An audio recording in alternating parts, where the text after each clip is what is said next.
majoring in oil and gas production engineering. Today we will explain to you about acid fracturing. Before that, let me introduce ourselves. My name is Muhammad Ilham and my partner Rahayu Dwi Kristanti, Fani Sarijasya Putri, Kyle. Azhar, Muhammad Kurniawan. and our outline for this presentation are: first, what is well stimulation? Second, what is acid fracturing? Third, the types of acid fracturing. Fourth, how to treat acid. And next, acid transport in hydraulic fracturing. And next, modeling acid fracturing. And next, acid fracture conductivity stimulation. And the last, advantage and disadvantage of acid fracturing. So, alright. Tanti, can you explain what is the well stimulation? Okay, what is well stimulation? Well stimulation is a chemical or mechanical method that arms the earth the flow power of the well. Stimulation operations are carried out to increase the productivity and rate of well production, both in oil fields and gas fields. Stimulation is carried out in production well that experience decreased production caused by formation damage around the well hole by improving the permeability of reservoir. Okay, what is acid fracturing? Acid fracturing is the injection of acid into the formation at a pressure high enough to fracture the formation or open the existing fracture. With this technique, the area that will react with the acid will be wider. So, as they increase the conductivity of well or stimulating natural reservoir capability. And the success of the acid fracture depends on the heterogeneity of solubility between the fracture surface. The acid fracturing method is only used the carbonate rock, namely limestone or dolomite. The principle of acid fracturing is almost the same as hydraulic fracturing, but in the acid fracturing, propan is not used. The assumptions used are horizontal fracturing and extending radially from the wellbore. Acid leak into the formation is considered non-exciting.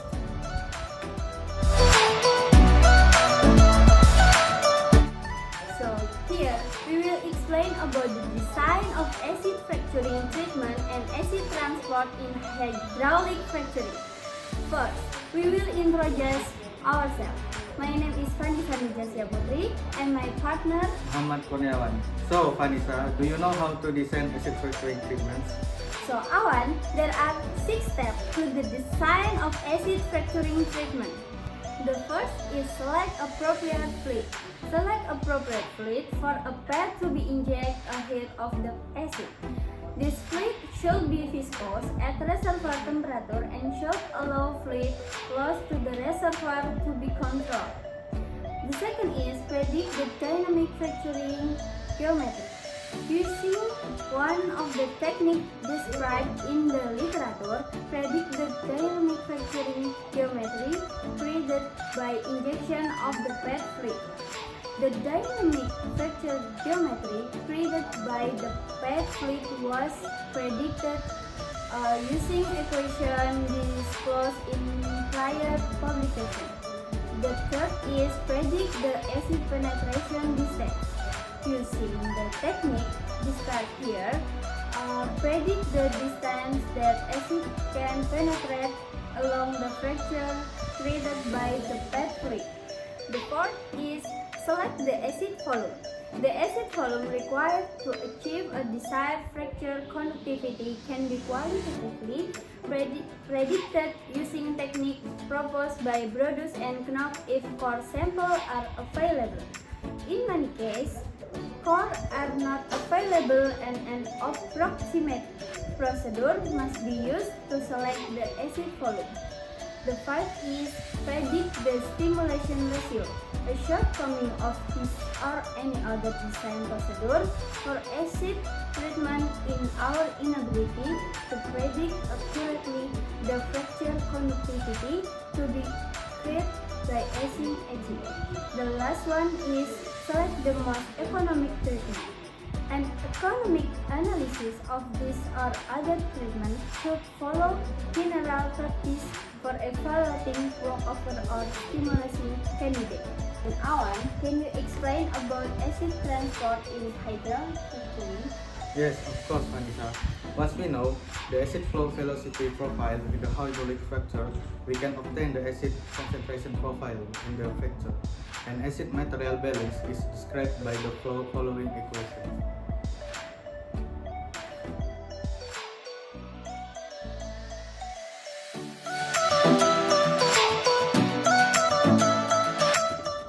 And then Muslim will explain the type of Asian fracturing. Or for the first is viscous fingering. In the viscous fingering technique, pumping is done a viscous pad, then less viscous acid, and repeat again, just overflashing white brand. This technique hangs from effort to create a fracture, and then a less viscous acid is pumped to create fingering through the port. With this, etching will be formed in the fracture area so that the fracture will not be tightly closed again. And next, close fracture excitation. CFI is another method for abounding irregular etching. Pumping is carried out alternating acid with effort, then the fracture is left closed. The acid is then pumped under coarse pressure so that it will cause the acid to create new edges on the fracture that was formed earlier. Because the fracture is closed, the conductivity that course will not be lost when the fracture is closed. And next is perfect. WF requires special perforation with selective perforation and viscosity ratio between the fluids to be successful. The technique is the same as viscous fingering but one start with just one room. Here a very high viscosity pen is pen.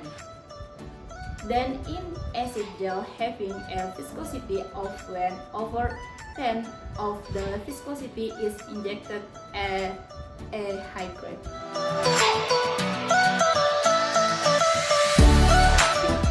And then my name is Azhar and my partner.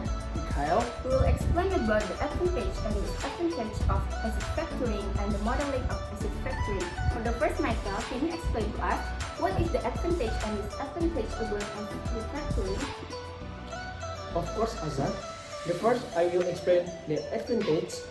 For the first are easy to pump, and then screen out free, and then network building in natural fracture formation, and the last is smaller scale compared with propen fracturing.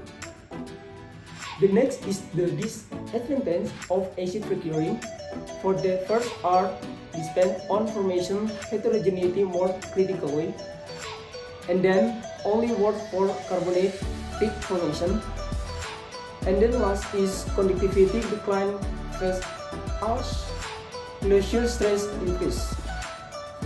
And the last of our results is the modeling of acid fracturing. So Azhar, can you explain the acid fracturing model? Yes, of course, Michael. I will explain the acid fracturing modeling. To the first, the stimulation ratio resulting from an acid fracturing treatment will depend on large and the distance from the wellbore that reactive acid contains, the wall of the fracture created by fluid injection. And then, the exact acid penetration distance during an acid fracturing treatment cannot be accurately predicted. When a pad of fluid is used ahead of the acid to the acid lung, while fracturing, the maximum possibility penetration distance will be calculated assuming that acid reacts in the fracture geometry exiting at the end of the pad.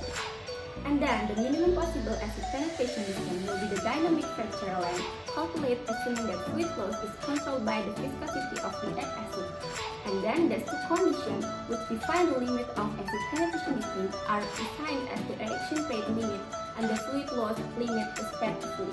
The actual penetration distance probably varies between the maximum and the minimum distance during a treatment, since as reaction produce wormholes leading from the fracture into the formation, which will eliminate fluid loss control by the breakthrough. Okay, that's it for our result. We are from Gupti. We want to say thank you for your attention. Bye bye.